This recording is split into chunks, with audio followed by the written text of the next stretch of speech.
Hello, Muskrat Nation. Welcome to Lemire Legends. Today we're talking Upland game bird taxidermy. This will be the first of a three-part series on what to look for. The first one is going to be what to look for in an upland game bird for a good specimen to mount, and some ins and outs and some things I've lived through with a ton of experience in the taxidermy field as far as accepting a good bird from your client to mount, and your reputation is on the line, obviously, with every piece of art you put out. So I just want to use this as a guide to kind of aid you along in doing some taxidermy. A lot of this is going to be repetitive for guys that have been in the field a long time. I don't mean the hunting field, I mean in the taxidermy trade. But if you're a newbie in this, or a beginner, or you're just learning about this, this is going to save you a lot of hard knocks. So hang with us. And like I said, this will be the first of a three-part series. First one is going to be what to look for in a bird. A little bit about, we're just going to discuss a little bit of thing about what type of material to use. A bit about bird anatomy, symmetry, things like that when you do a mount. I'm going to touch on that here a little bit. And the second one basically is going to be, I'm going to show you how to mount a body. Not just for rough grouse. We're talking upland game birds, ringneck pheasants, quails, chuckers, things like that. And the third one is we're going to talk finance. If you want to make a good living in the taxidermy field, episode number 3 is for you. Whether you're a master taxidermist or not, I'm telling you right now, not just doing grouse, I'm talking more on the ringneck pheasant side of things, because there is a huge market for a good quality ringneck pheasant. I mean, they're very easy to move, easy to market, to get rid of. With the internet right now, online sales, I mean, you can sell those birds and you can knock them out fast. So episode number 3, I'm going to share with you the secret to mounting 2 or 3 ringnecks a day. And you're going to think I'm out of my mind, but episode number 3 of Upland Game Birds is going to show you how to make a substantial amount of money. So anyways, what you're here for on this one, we're going to discuss a little bit about what to look for in a good bird. Now, let's start right here. This is an early season grouse. This was a young of the year. Up here in northern Minnesota, this bird probably, I imagine the eggs were April, May, somewhere in there. And sometimes they'll have 2 hatches, depending on weather. If there isn't a lot of water, they don't get drowned out. Sometimes they'll have 2 batches of little ones. And this might even been a second batch. I don't know, but this is a very small bird. And like I said, your reputation's on the line. If it's a kid's first bird he brings in the shop, I just want to let you know that you might have to Frankenstein some parts together. I mean, this, you can tell this is a young bird. Okay, right here by the tail, first of all. I mean, there is nothing. That's not even 3 inches long. This is a medium-sized grouse tail right here.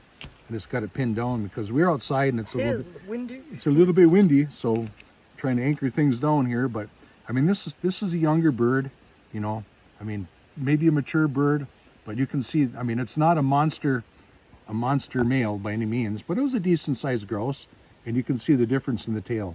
So that's the first thing to look for in a bird like this. Second thing is, these back feathers are not completely filled out yet. So you're going to have a lot of graying in this area. The other thing is right here. Now I didn't finish his head because obviously this bird is going to have a different tail put on it, and I'm going to change out heads eventually when I get a better bird. Of course, these are going to be harvested with a shotgun, so there's going to be some birds where the back is going to be all knocked off, and I'm just going to be looking for a good head, basically, off a different bird. And I can just cut this right around here, and I can pull this one off and put a new one on. But anyways, that's for a different episode also. I just want to show you, these are what's called pin feathers in an upland game bird, okay? These are feathers that still had blood in the shafts of the feathers, and the feathers are still basically growing. And if you were to wash this bird, you're going to lose even more than this. You can see me just moving these around. I mean, they're actually falling out, and that's because it's not a mature bird. You can see that. So that's just something to watch for. A couple things. Obviously, if you're doing a ringneck pheasant for somebody, if they bring a bird in that's got a 12-inch tail, it's going to be a young bird. You're looking for something 18, 22-inch tails. Up here from our game farms. Now, northern Minnesota, we don't have roosters running the wild. Obviously, we have game farms that I get these birds from up here. But I've done enough of them from the southern Minnesota area that you know, you want a nice rooster to work with if you're going to mount one for a customer. Like I said, it's your reputation out there, and you want to make sure that you have a good specimen to work with when it comes to birds. And not just so much upland game birds, it's migratory waterfowl too. You want to have a good feathered up bird to work with. So that gives you an idea of a young bird. Someone would say, geez, that's terrible taxidermy, right? But I mean, I did this. I mean, I had the body like this wrapped up, and I did this bird start to this pose right here in like an hour and a half at the most. And I just want to show you that this is what you have. So you're gonna have a Frankenstein bird. You know, I'm gonna pull this tail off of here. I'm gonna slide this one in here for a dead mount. I'm gonna wait till I get a better bird. I'm gonna twist this head off, and I'm gonna slide a different one on. So basically a Frankenstein bird. So just prepared if a kid comes into the shop, and this is the unfortunate part about it. I'm all for kids hunting and all that, but their dads want to bring, you know, that bird that those kids got to your shop, and three things are going to go. Not a fowl, because it's an upland game bird, so it's not a fowl. But the first one is you're going to have to explain to them you might have to Frankenstein some parts together for that bird. The second thing is, unfortunately, that kid's not going to get the complete bird back that he started with. And your reputation is on the line, right? So you want to put out a good product, but I don't know, just something to be aware of. Like I said, I'm not against a kid getting a bird, but you have to let them know that they need to get a mature bird if they want to have it. If they want to keep it. If they want to keep it for a long time. I mean, maybe it's just a memory for them, but you as a taxidermist, in the marketing and to pay your shop expenses, you're better off getting two nice birds instead of doing that one and trying to Frankenstein parts together. And I've said it time and time and time again, time is money in the taxidermy field. Not only do you have to keep your hands busy all the time, you know, doing something constantly to make a living, but the other thing is too, you don't want to do things twice. And so if you have to, you know, you turn that head for that bird for that customer, and it's not a mature bird, you might have to parts things together, which means you have to get another head, right? So you're doing twice the work for the same money. So what I like to do, and this is going to be a follow-up and a continuation into our third part, how to make money with upland game birds, part 3. And I'm going to have some critical points in there and some things. And this is another reason I don't do local work. I like to select what I get, pick and choose, and you know, legally, upland game birds, I can market them in a lot of states. We're not talking migratory waterfowl and any of that kind of stuff. I'm talking strictly upland game birds, you know, ringneck pheasants and ruffed grouse. And you got to know what to look for. So let's get into that, what to look for in a bird. We touched a little bit on birds with pin feathers. You know, you don't want that. Here's a freshly harvested grouse that I happened to get the other day with my 20 gauge. And unfortunately, I tried to put a tourniquet on his head, but unfortunately, well, that's a no-go. So guess what? Right from the horse's mouth here, I'm going to have to get a different head for this one too. So I got 2 birds of my own, and I'm going to get 2 different heads. So time is money, right? So, but I'm sure eventually it'll be a bird. We still have some thick cover. We're October 3rd, 2025 up here in northern Minnesota.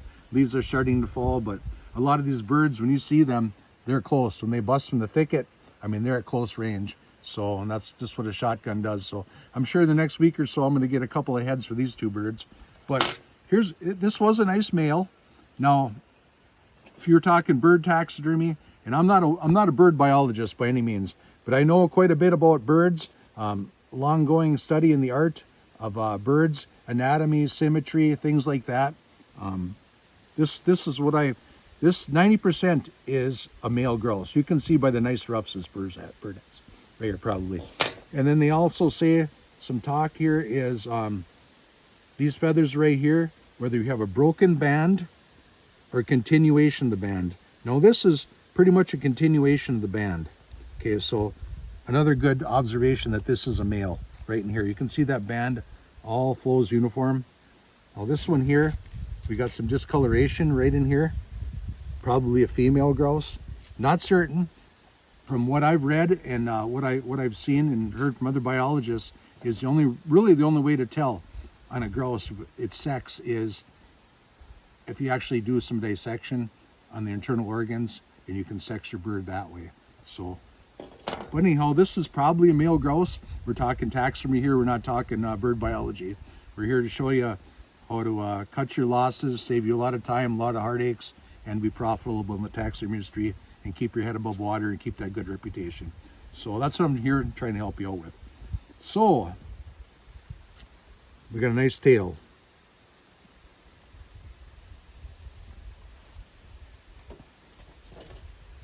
These are what it's called primary feathers. These here are your secondary feathers. And what I look for in a bird like this is I had just a couple of BBs that probably hit right here. You can see that right now. But this is going to be probably a good flying mount. Sometimes you don't know, birdshot does mysterious things, but it looks like it's going to be a good flying mount. You know, we don't have any blood down in this area right here. So we're in good shape. Those feathers are all filled in nicely. I mean, it's an early season, probably a male, like I said, but it should make a nice mount. I mean, this is nicely feathered in here. What I really like to look for in these birds, right, is this right here. You get these bars all put in place on a flying mount with that wing open, and I really think that is really, really nice. And as the season progresses, these feathers here will get better, filled out a lot more. And the other thing is right in here. Now you can see this bird. See how these feathers are starting to fill in? Now as we get into our colder weather, this is even going to get thicker in here, and your specimens will even be better. And you can see actually right here, we still have some pin feathers growing in. And that's another reason to get a different head on this bird. I think the other reason is the biggest reason. I think your customer would probably prefer a beak. Is that what you're trying to say? Yeah. So, anyhow, I got squirreled now. Got off track here. Okay, but anyhow, the next thing I want to talk about is if you want to look for a good bird, or a customer comes in, one of the things you always want to look for, whether it's waterfowl or an upland game bird, sometimes these customers will have these in the freezer for a couple, 3 years, and obviously sometimes you got to look for freezer burn.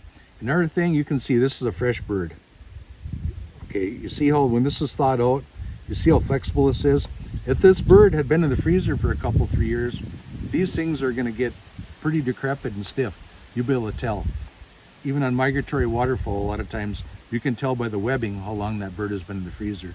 So you got to know what you're working with. If you're receiving a fresh specimen, or something that's been in the freezer for a long time. So keep that in mind too when you set your pricing and you inform your customer that there's a very good chance that your bird is freezer burned, and there won't be much they can do with it. So just another little tidbit of information.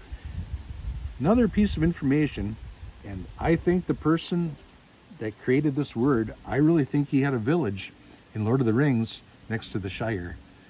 These are called, I call them griptions on a grouse, but that's because I'm kind of a redneck northern Minnesota kind of guy, eh? But they call these little things where they can grab onto icy branches in the wintertime pectinations.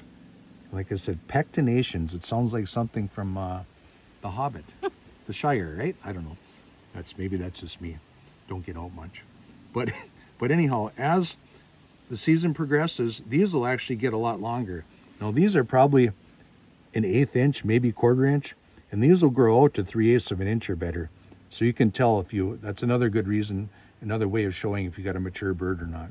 Just look for those, and you'll have an idea. Especially if the bird is frozen, it comes into the shop and you don't get a chance to look it over. And a lot of guys will tuck that head underneath the wing to preserve it, and they'll have it in a nylon sock or whatever. But you can tell right away by just looking here if you're going to be working with a mature bird or not. And of course the flexibility of the foot. So just tidbits of information there. Well, I'm sorry, flexibility of the foot, that's a fresh bird. Yeah, well, and if it's in the freezer for a couple years, it's gonna be dry Okay. like this, even with a thawed out bird. But if it was a mature bird or not, the fresh bird means you have flexibility in the foot, right? Yep, just like this. Okay. You know, and I'm learning. yep. Well, So I got questions too. that's why we're all here. And the thing is, see this is a dried bird. Now this has been drying for about a week or so. Right here, that's what your foot is going to be if it's been in the freezer for a couple years. That's exactly what's going to happen to your foot when it's thawed out. You'll be able to tell right away. See the difference in that? See how shrunk up that is? And see how nicely filled out this foot is? You'll be able to tell whether it's a pheasant, a quail, a chucker, a ruffed grouse, any upland bird. You'll be able to, that'll give you a good idea of what you're working with there too. So we've talked birds, what to look for. Went through some anatomy of the bird, pin feathers, tails, things like that. Part 2 of this episode is going to be making your own bodies. And again, we just touched on that, these foam bodies. You know, I would say they're roughly $10 a piece right now. If you're a beginning taxidermist, like I said, not to be repetitive, but you probably want to start with something like this. You've got a little bit of your anatomy right here. There's little dimples here. We'll show you where to put your wires in. You'll have good luck that way.